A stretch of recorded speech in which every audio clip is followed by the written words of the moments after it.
სპორტის ყველაზე რთულ სახეობებზე, როდესაც ვსაუბრობთ, პირველი გონებაში საბრძოლო ხელოვნებები მოგდის, სადაც სპორტსმენები პირდაპირ მნიშვნელობით სასწორზე საკუთარ ჯანმრთელობას დებენ. განსაკუთრებული დაუნდობლობით კი შერეული საბრძოლო ხელოვნება გამოირჩევა, რომელშიც საფრთხეს ყველა მხრიდან უნდა ელოდე და როგორც ფიზიკურად, ისე მენტალურად ძალიან დიდ მომზადებას მოითხოვს. ასეთ რთულ და კონკურენტულ სპორტში კი არის ორგანიზაცია UFC, რომელშიც მსოფლიოში საუკეთესო მებრძოლები არიან და მათ შორის ბევრი აზრით საუკეთესო კი ილია თოფურია, რომელიც ნამდვილად აღნიშნული სპორტის მთავარი სახეა. სპორტსმენი, რომელმაც არამხოლოდ ოქტაგონში, არამედ მის მიღმაც მოახერხა საკუთარი სახელის გლობალურ ბრენდად ქცევა. მისი კარიერა წარმატების კლასიკურ ისტორიას გავს. ემიგრაციიდან მსოფლიო მწვერვალამდე, მძიმე შრომით, დისციპლინითა და უკომპრომისო მიზანდასახულობით. გერმანიაში დაბადებული ქართველი, რომელიც სამშობლოში დაბრუნდა და შემდეგ კვლავ ემიგრაციაში, ოღონდ ამჯერად ესპანეთში წავიდა, სადაც პირველად ეზიარა ბრაზილიურ ჯიუ-ჯიტსუს და MMA-ს. ის ახალგაზრდულ ასაკშივე გამოირჩეოდა აგრესიული სტილით, ტექნიკური სიზუსტითა და ფსიქოლოგიური სიმტკიცით, რამაც საბოლოოდ UFC-მდე მიიყვანა. UFC-ში მოხვედრის შემდეგ თოფურიამ სწრაფად მიიქცია ყურადღება.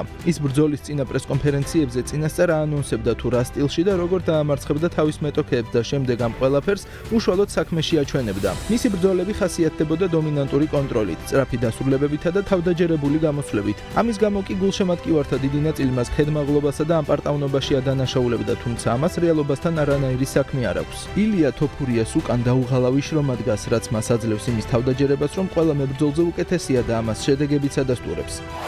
17 მოგებითა და არც ერთი მარცხით ილია ყველაზე სრულყოფილი მებრძოლია, რომელიც ოქტაგონში შესულა. ბერძნულ-რომაული ჭიდაობის ბაზა, იდეალური ჯიუ-ჯიტსუ, საბრძოლო IQ, ეფექტური დაცვა, კარგი კარდიო, ამტანობა, საუკეთესო კრივი MMA-ში და ძალა, რომლის შეხებასაც ვერავინ უძლებს. სპორტის ამ სახეობაში, სადაც ყველაზე დიადი მებრძოლები მხოლოდ რამდენიმე კარგი კომპონენტით გამოირჩევიან, ილია თოფურია სრულ პაკეტს გვთავაზობს და თანამედროვე შერეული საბრძოლო ხელოვნების ახალ დონეს გვიჩვენებს. ამ მომენტისთვის მისი კარიერის პიკი მაშინ დადგა, როდესაც ჯერ ქვემსუბუქ ზონაში, შემდეგ კი მსუბუქ ზონაში მოიპოვა ჩემპიონობის ტიტული. დაამარცხა რა ისეთი ლეგენდარული ფიგურები, როგორებიც არიან ალექსანდერ ვოლკანოვსკი, მაქს ჰოლოვეი და ჩარლზ ოლივეირა. ამ გამარჯვებებმა იგი UFC-ს ისტორიაში ერთ-ერთ უდიდეს და პოპულარულ მებრძოლად აქცია და გარკვეული პერიოდის განმავლობაში ESPN-ის pound for pound რეიტინგის პირველ ადგილზეც დააყენა.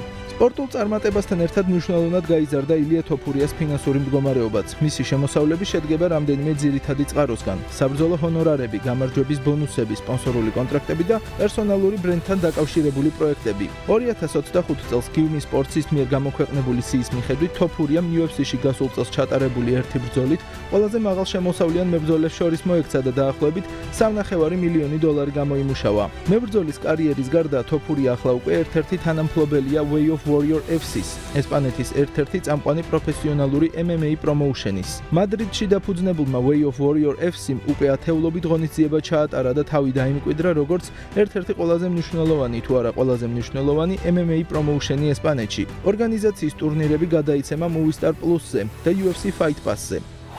ილია თოფურიას პერსონა იმდენად საინტერესო და შთამბეჭდავი აღმოჩნდა, რომ მან კინოინდუსტრიის ყურადღებაც მიიპყრო. მის ცხოვრებასა და კარიერაზე უკვე შეიქმნა დოკუმენტური ფილმები და სერიალების კონცეფციები, რომლებიც მაყურებელს აჩვენებს არამხოლოდ გამარჯვებებს, არამედ რთულ გზას, ემიგრანტის ცხოვრებას, ფსიქოლოგიურ წნეხსა და ჩემპიონობის ფასს. ეს ნამუშევრები განსაკუთრებულ აქცენტს აკეთებს მის ოჯახზე, ღირებულებებზე და იმ შრომაზე, რაც მსოფლიო წარმატების მიღმა დგას. უნდა აღინიშნოს, რომ ამ მომენტისთვის მატადორის აქტიური კარიერა დაპაუზებულია პირადი პრობლემების გამო, რომელიც სასამართლომდეც კი მივიდა. ილია თოფურია არასრულწლოვანი შვილის ქვეყნიდან გაყვანასთან დაკავშირებულ საკითხზე მადრიდის სასამართლოში გამოცხადდა და ჩვენება მისცა. ესპანური პრესის ინფორმაციით, ილია ჩვენების მისაცემად მას შემდეგ დაიბარეს, რაც თოფურიამ უარი განაცხადა მის ყოფილ ცოლს, ჯორჯინა უსკატეგის მათი საერთო ქალიშვილის ამერიკაში წაყვანის უფლება მიეღო. უარი ორი მიზეზით იყო განპირობებული. პირველი ისაა, რომ ილიას საკუთარი ქალიშვილი 4 თვე არ ენახა. მეორე კი სანამ რაიმე სახის შეთანხმება არ შედგებოდა და მეურვეობასთან დაკავშირებით გადაწყვეტილება არ იქნებოდა მიღებული, ბავშვის საზღვარგარეთ წაყვანა ლოგიკას მოკლებული იყო. ამ ყველაფრიდან გამომდინარე იმისათვის, რომ მსუბუქი წონის დივიზიონი არ შეფერხებულიყო, დროებითი საჩემპიონო ქამარი ჯასტინ გეიჯისა და პედი პიმბლეტ შორის გათამაშდება. გამარჯვებული კი აპრილიდან ივნისის თვემდე ილია თოფურიას დაუპირისპირდება. ამ ყველაფრიდან გამომდინარე ილია თოფურიასგან, რომელიც შერეული ორთაბრძოლების ახალ თაობას წარმოადგენს, პირადი ცხოვრების გარდა გამარჯვებას ოქტაგონში სულ მალე უნდა ველოდოთ. ქართველი ორი წონითი დივიზიონის ჩემპიონისთვის 2026 წელი საუკეთესო უნდა გამოვიდეს.